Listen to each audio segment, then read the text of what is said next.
بسم الله الرحمن الرحيم.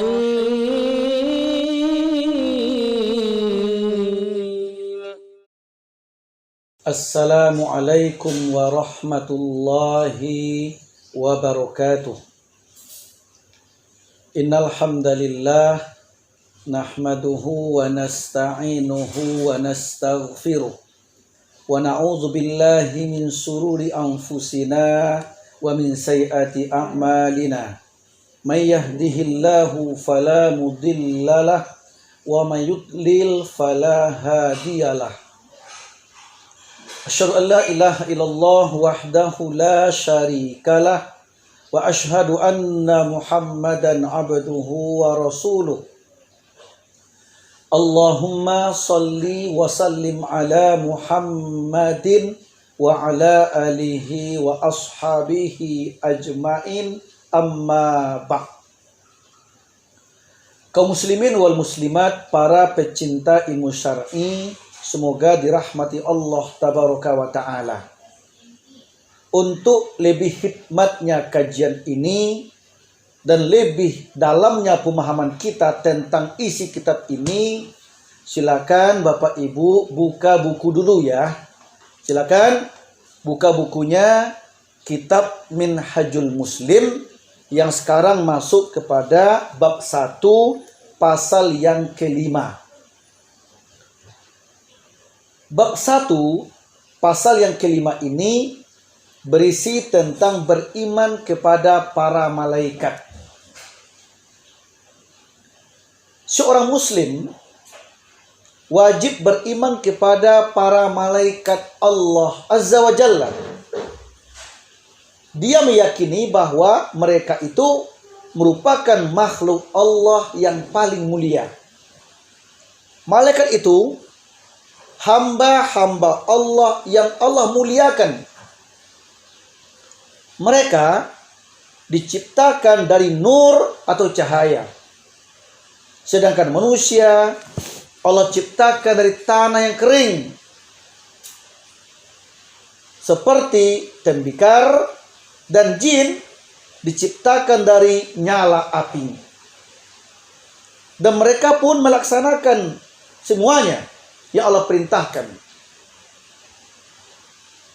Di antara para malaikat itu ada yang bertugas menjaga manusia, ada pula yang bertugas mencatat segala perbuatan manusia. Ada pula yang bertugas mengurus surga dengan segala kenikmatannya, dan ada pula yang mengurus neraka dengan segala azab yang ada padanya. Dan ada pula yang tugasnya hanya bertasbih, menyucikan dan memuji Allah Azza wa Jalla sepanjang siang dan malam, tidak pernah jemu.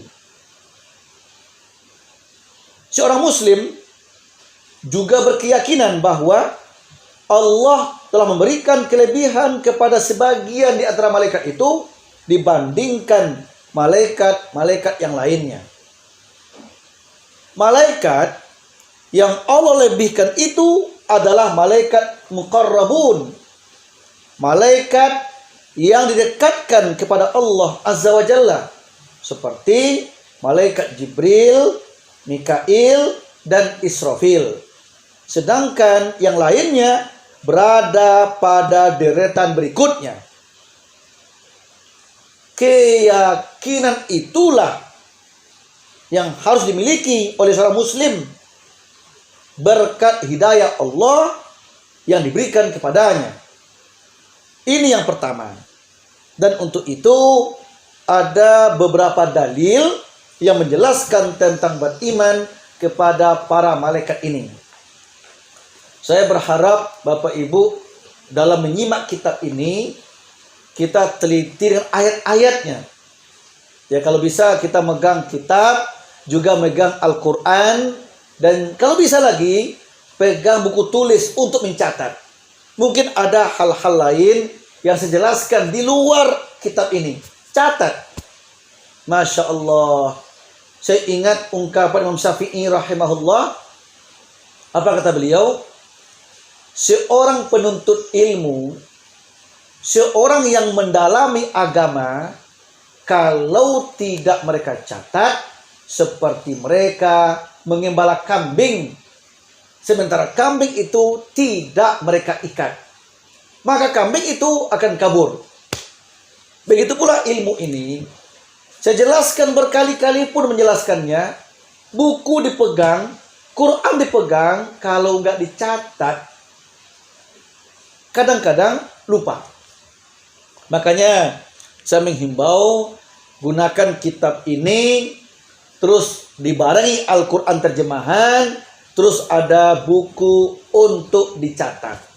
Setelah itu baru kita diskusi. Insya Allah ilmunya mantap, kajiannya dalam, dan peluang bertanya akan banyak insya Allah. Ya, silakan. Adapun dalil-dalil tentang beriman kepada malaikat itu, kita bagi pembahasannya kepada 4 pembahasan. Pertama, perintah Allah Azza wa Jalla agar beriman kepada para malaikat dan informasi dari Allah tentang malaikat tersebut. Dalilnya adalah, pertama, surat yang keempat An-Nisa ayat yang ke-136. A'udzubillahi minasyaitonirrajim. Wa may yakfur billahi wa malaikatihi wa kutubihi wa rusulihi wal yaumil akhir faqad dhalla dhalalan ba'ida. Dan barang siapa yang kafir atau yang tidak beriman kepada Allah, malaikat-malaikatnya, kitab-kitabnya, rasul-rasulnya, dan hari kemudian, maka sungguh orang itu telah sesat dengan kesesatan yang sangat jauh. Yang kedua, surat 2 Al-Baqarah ayat 98. Allah mengatakan, "Man kana aduwwan lillah wa malaikatihi wa rusulihi wa Jibril wa Mikala fa innallaha aduwwul lil kafirin." Barang siapa yang menjadi musuh bagi Allah, musuh malaikat-malaikatnya, musuh rasul-rasulnya, Jibril dan Mikail, maka sesungguhnya Allah adalah musuh orang-orang kafir. Artinya apa? Barang siapa yang memusuhi para malaikat itu, maka Allah nyatakan kita pun menjadi musuh Allah. Maukah kita menjadi musuh Allah? Na'udzubillah min dzalik. Jangan coba-coba menganggap Allah itu musuh. Kita ingin curahan rahmat, ingin berkah, ingin hidayah, ingin solusi dari setiap masalah yang kita hadapi dari Allah Azza wa Jalla. Untuk itu, mari patuh dan tunduk kepada Allah. Buktinya apa? Patuh, tunduk, dan meyakini para malaikatnya adalah utusan Allah. Yang ketiga, surat 4 An-Nisa ayat yang ke-172. Apa kata Allah?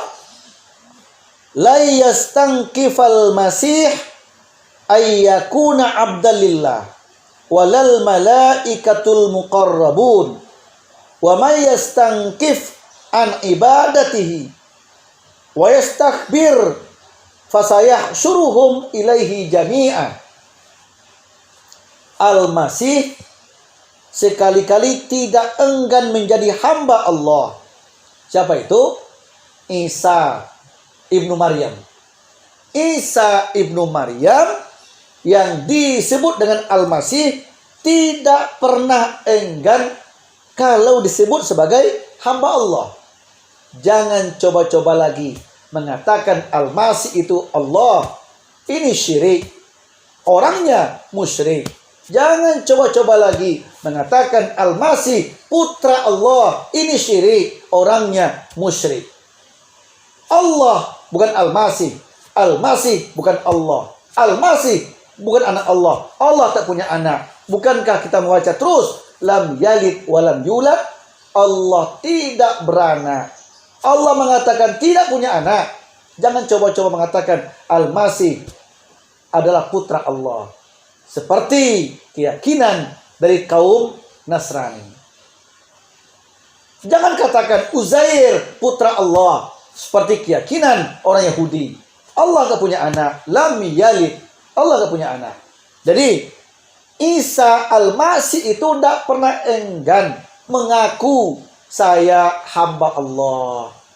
Saya ciptaan Allah, bukan Allah. Bukan anak Allah, tapi Abdullah. Saya hamba Allah, kata Al-Masih. Dan tidak pula enggan mengatakan malaikat-malaikat yang terdekat kepada Allah.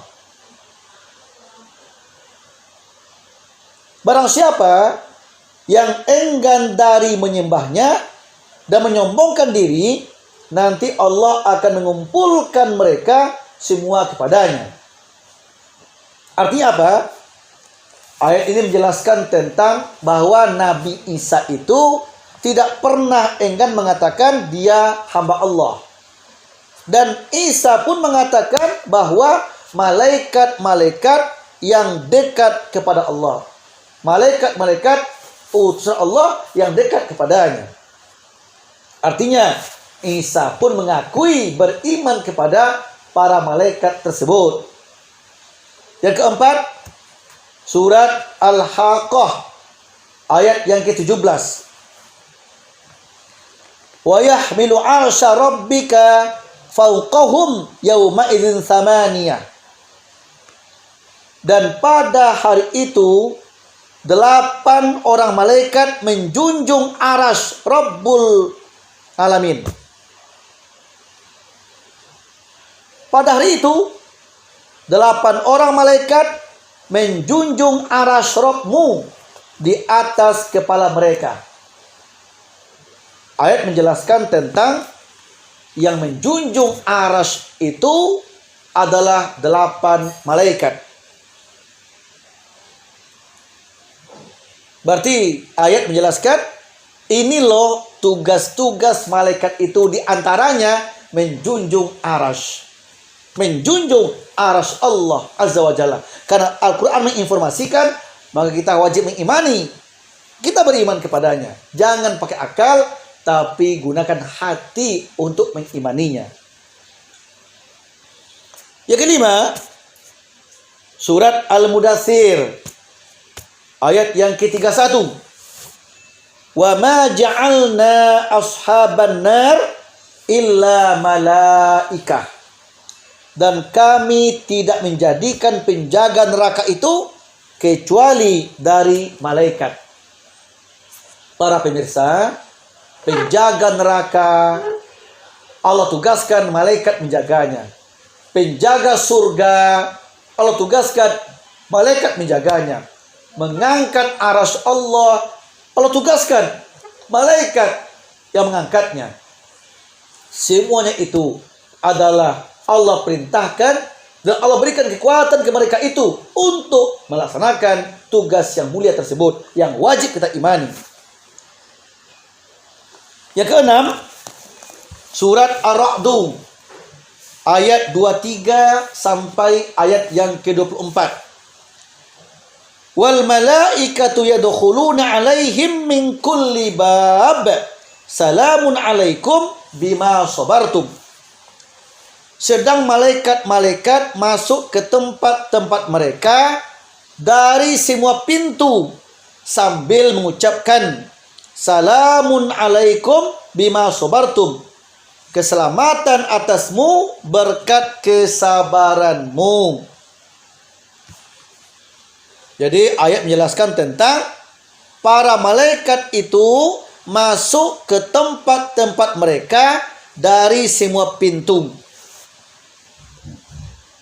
Ini semuanya adalah penjelasan Allah dalam Quran untuk kita imani.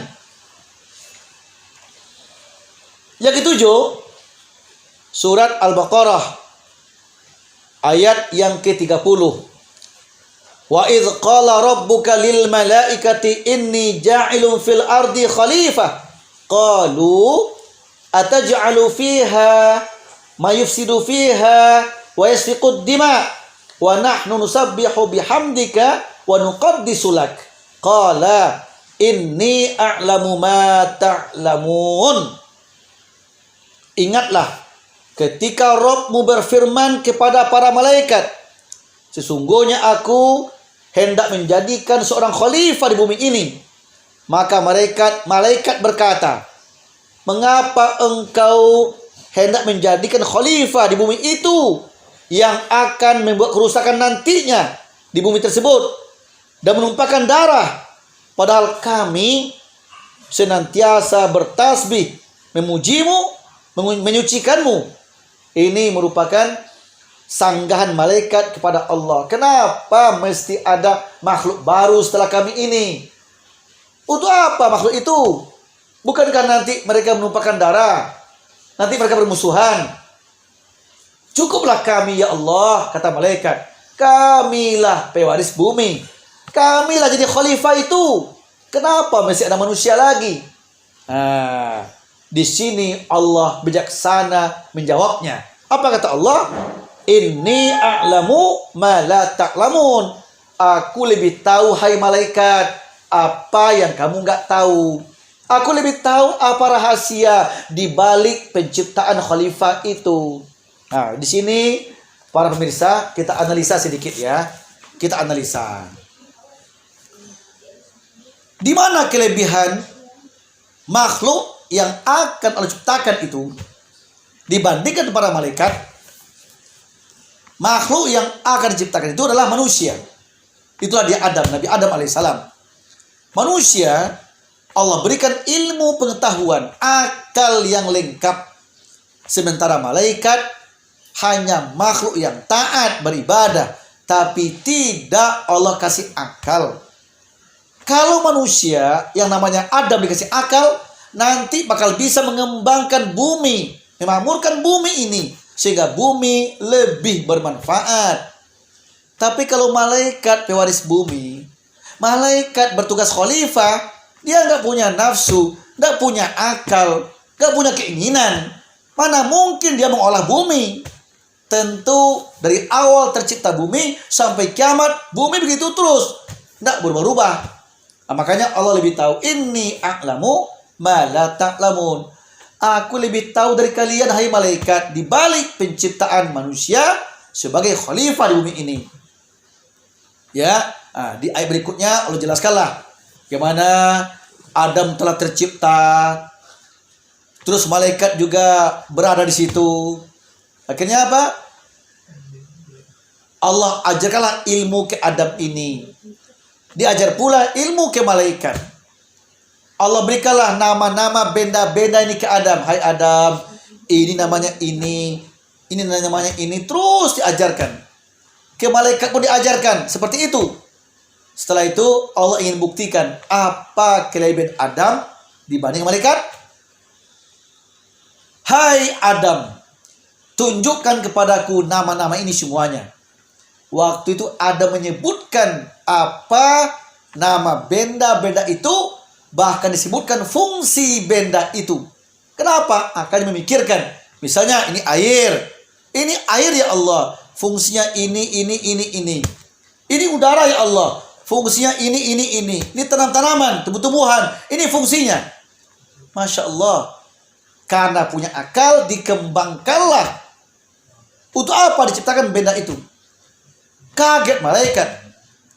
Akhirnya Allah uji, hai malaikat, tolong sebutkan kepadaku benda-benda ini. Apa kata malaikat? Subhanaka la ilma lana illa ma 'allamtana. Ya Allah, kami hanya bisa menyebutkan apa yang Engkau ajar sama kami. Tidak bisa mengembangkan seperti Adam itu. Nah, disitulah Allah buktikan. Hai malaikat, disinilah kelebihan Adam daripada kamu. Untuk itu, fasajadu, usjudu li Adam. Untuk itu, hai malaikat, hormatilah Adam itu. dengan cara sujud kepada dia. Silakan. Fasajadu illa iblis. Malaikat membuktikan dia makhluk yang taat dan patuh, tidak bantah, tidak bangkang. Dia menyikapi dengan sami'na wa ata'na. Malaikat sujud semuanya. Dalam arti menghormati Adam itu lebih mulia daripada mereka. Illa iblis. Kecuali ada satu makhluk yang bangkang ke Allah. Itulah dia iblis. Aba wastakbar. Dia enggan, dia malas. Wa kana minal kafirin. Akhirnya Allah caplah iblis sebagai makhluk yang kafir. Para budiman, penuntut ilmu yang dirahmati Allah Azza wa Jalla, di kisah ini Allah menjelaskan bahwa manusia itu adalah alim, punya ilmu, karena punya akal. Malaikat adalah abid, ahli ibadah. Dalam hal ini Allah mengangkat derajat yang punya ilmu, dan orang punya ahli ibadah, hormatilah yang punya ilmu. Artinya apa? Artinya orang yang terbaik itu adalah makhluk yang berakal, yang berilmu. Setelah itu yang ahli ibadah, yang lebih sempurna lagi, alim sekaligus abid, mengetahui sekaligus mengamalkan ilmu yang diketahuinya itu. Masya Allah, sempurnalah kita di mata Allah kalau punya ilmu dan mengamalkan ilmu itu dalam bentuk ibadah, peribadatan. Sementara malaikat hanya menggambarkan ketaatan, tidak punya ilmu, dan bisa mengembangkan ilmu itu. Nah, inilah ayat ini menjelaskan tentang malaikat itu makhluk yang taat dan patuh kepada Allah. Dia diciptakan taat dia terus. Tidak pernah ingkar kepada Allah Azza wa Jalla. Untuk itu kita wajib beriman, mengimani para malaikat Allah itu. Ini poin pertama ya, bahwa perintah Allah agar beriman kepada malaikat dan informasi Allah tentang malaikat tersebut. Ini poin pertama. Poin kedua, ya, berita dari Rasulullah SAW tentang malaikat. Nah, ini bagaimana berita-berita Nabi terhadap malaikat tersebut. Nah, di antaranya satu, tercantum pada hadis riwayat Imam Muslim bahwa Nabi bersabda dalam doanya ketika sholat malam,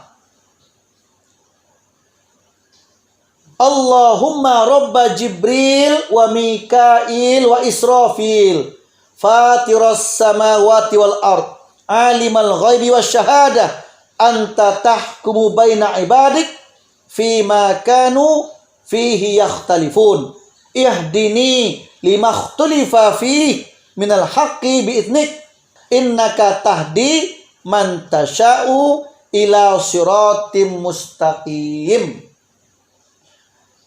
Doa ini dibaca oleh Nabi ketika sujud dalam sholat malam, atau dibaca Nabi ketika sholat malam. Ya Rob bagi Jibril, Mikail dan Israfil, pencipta langit dan bumi, yang maha mengetahui alam gaib dan alam nyata. Engkaulah yang akan memberikan keputusan di antara hamba-hambamu di dalam apa yang mereka perselisihkan. Tunjukkanlah aku dengan izinmu kepada kebenaran yang diperselisihkan itu. Sesungguhnya engkau ya Allah yang dapat memberi petunjuk kepada siapa saja yang engkau kehendaki kepada jalan yang lurus. Doa Nabi ini yang diamalkan ketika sholat tahajud, sholat malam, isi doanya apa? Menyatakan tentang Allah itu adalah Robnya Jibril, Robnya Mikail, Robnya Israfil, Robnya pencipta Robnya bagi alam semesta ini sebagai pencipta langit dan bumi. Jadi karena Allah itu adalah Rob kita, Rob segala-galanya, juga Rob bagi para malaikat itu. Dan kita wajib mengimani malaikat tersebut. Ini berita dari Nabi tentang para malaikat. Yang kedua, tercantum pada hadis riwayat Imam Ahmad nomor 2053. Apa kata Nabi? At-totis sama'u wa huqqalaha antahid ma fiha maudi'u arba'i asabi'a illa alaihi malakun sajid. Langit berbunyi bagaikan bunyi unta yang menanggung beban berat, dan sangat layak baginya untuk berbunyi seperti itu. Tidaklah di dalamnya ada tempat seluas 4 jari, melainkan pasti ada malaikat yang sedang sujud. Di Nabi menjelaskan tentang para malaikat itu selalu sujud kepada Allah Azza wa Jalla. Ada tempat sedikit yang luang, yang longgar, walaupun hanya seluas 4 jari, kecuali diisi oleh malaikat yang sujud kepada Allah Azza wa Jalla. Yang ketiga, ya, hadis riwayat Imam Bukhari bernomor 3207 dan Muslim nomor 164. Apa kata Nabi? Innal baital ma'mur yadkhuluhu kulla yaumin sab'una alf malakin summa la ya'udun. Sesungguhnya Baitul Ma'mur itu setiap hari dimasuki oleh 70.000 malaikat, lalu mereka tidak kembali lagi. Masya Allah, ini menggambarkan bahwa jumlah malaikat itu enggak terbatas.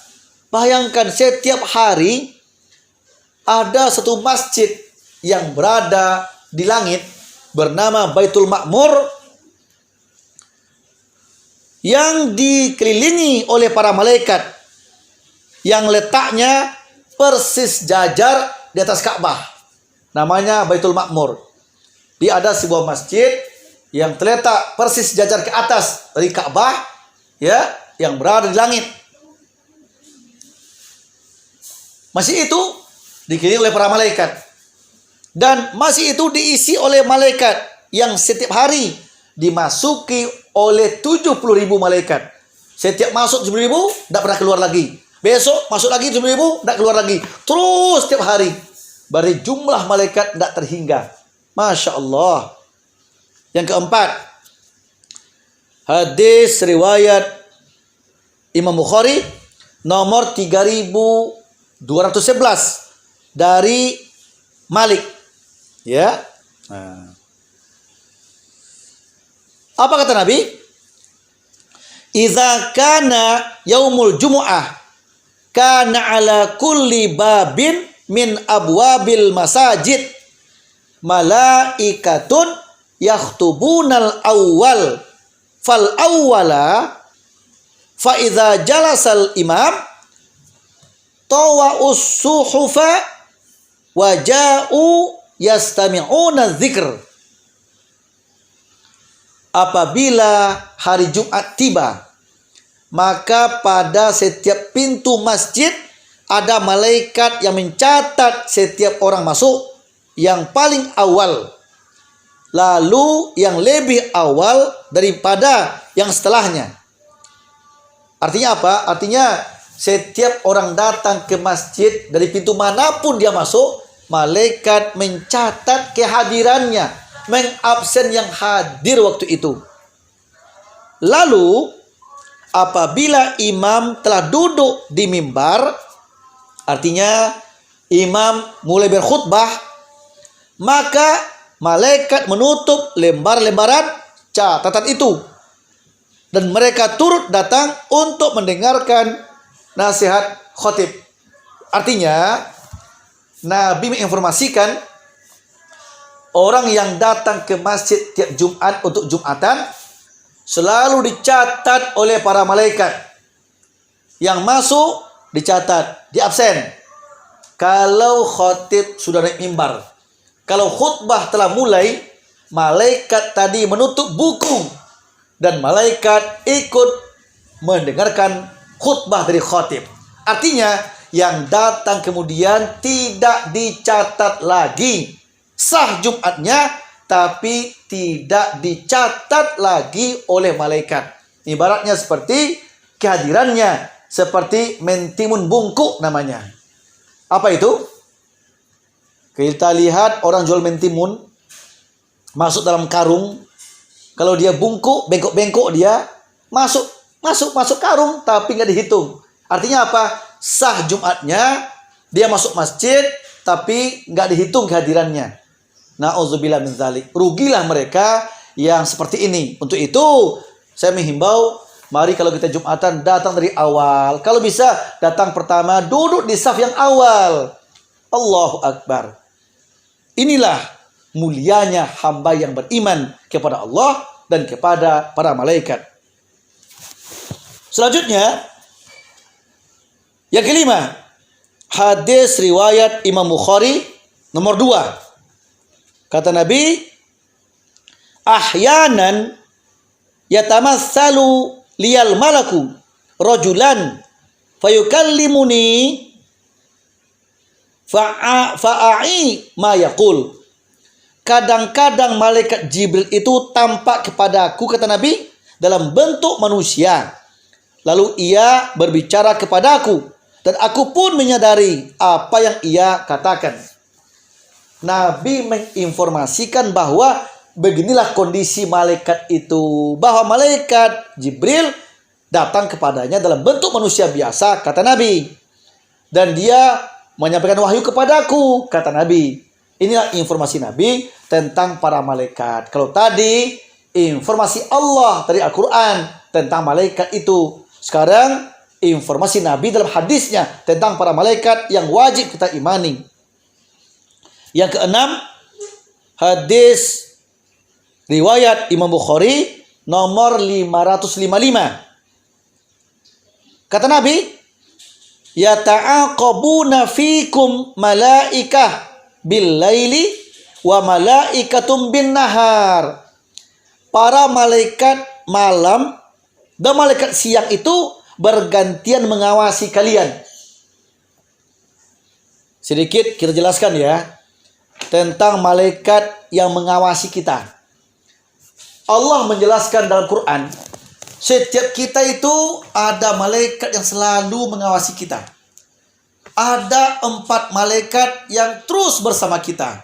Muka, belakang, kanan, dan kiri. Muka belakang bernama malaikat hafazah. Yang tugasnya apa? Mengingatkan kalau kita lupa, menegur kalau kita salah. Itu tugasnya. Namanya malaikat hafazah. Dalilnya surat 13 Ar-Ra'du ayat yang ke-11.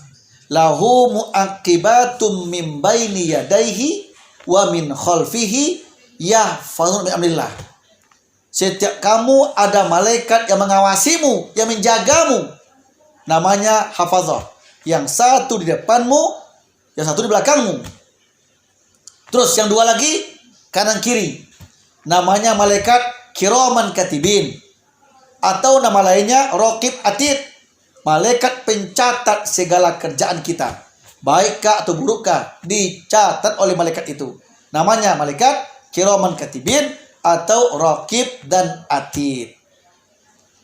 Ini dalilnya surat 50 surat Qaf ayat 17 sampai 18. Apa kata Allah? Idz yatalaqqal mutalaqqiyani 'anil yamin wa 'anil shimal qa'idun ma yalfizu min qaulin illa ladaihi raqib atid. Ingatlah, ada 2 malaikat yang selalu mengawasi kita, yang mencatat semua kerja kita. Yang satu di kanan, satu di kiri kita. Namanya raqib atid. Nama lainnya kiraman katibin. Surat 82. Al-Infitar ayat 10 sampai 12. Wa inna 'alaikum lahafizin kiraman katibin ya'maluna taf'alun. Ada 2 malaikat yang terus mencatat kerja kita. Mengawasi, mencatat. Namanya kiraman katibin. Kanan dan kiri. 4 malaikat ini terus bersama kita. Kanan, kiri, muka, belakang. Dan 4 ini akan bergantian pada waktu subuh dan waktu asar. Waktu asar naik ke langit melaporkan yang diawasinya dari subuh sampai asar, dan yang malaikat malam turun lagi di pergantiannya waktu asar, ya, melaporkan ke Allah, dan yang baru datang. Terus malaikat malam itu bertugas sampai subuh. Besok subuh dia melaporkan ke Allah, melaporkan yang dicatatnya, yang dilihatnya mulai asar sampai subuh. Yang baru datang lagi, terus bergantian terus. Inilah hadis Nabi mengatakan, para malaikat malam, malaikat siang bergantian mengawasi kalian. Yang tugasnya dari subuh sampai asar, dan asar sampai subuh lagi. Terakhir yang ketujuh, hadis riwayat Imam Muslim nomor 2996. Kata Nabi, khuliqal malaikatu min nuri wa khuliqal jan min marjim min nar wa khuliqa adam mimma usifalakum. Malaikat diciptakan dari nur atau cahaya, jin diciptakan dari nyala api, dan Adam diciptakan dari apa yang telah dijelaskan kepada kalian. Para pecinta ilmu yang budiman, ini poin yang kedua ya, dari beriman kepada malaikat. Pasal 5 menyangkut beriman ke malaikat, ada berapa poin tadi? 4 poin ya. 4 poin. Poin pertama, perintah Allah tentang beriman ke malaikat itu, dan info Allah tentang malaikat. Poin kedua, berita Rasulullah tentang malaikat itu dalam hadis-hadisnya. Selesailah yang poin kedua ini. Tinggal lagi poin ketiga dan keempat. Ya, kita bisa nanti lanjutkan kajian ini. Makanya saya berpesan terus, setiap kajian hendaklah kita melihat buku, menyimak, sehingga nanti setiap di-share ada sambungan terus. Rasanya kalau diperpanjang bisa panjang, tapi cukup dulu. Nanti bagian ini akan terus berlanjut ke depannya, insya Allah. Assalamualaikum warahmatullahi wabarakatuh.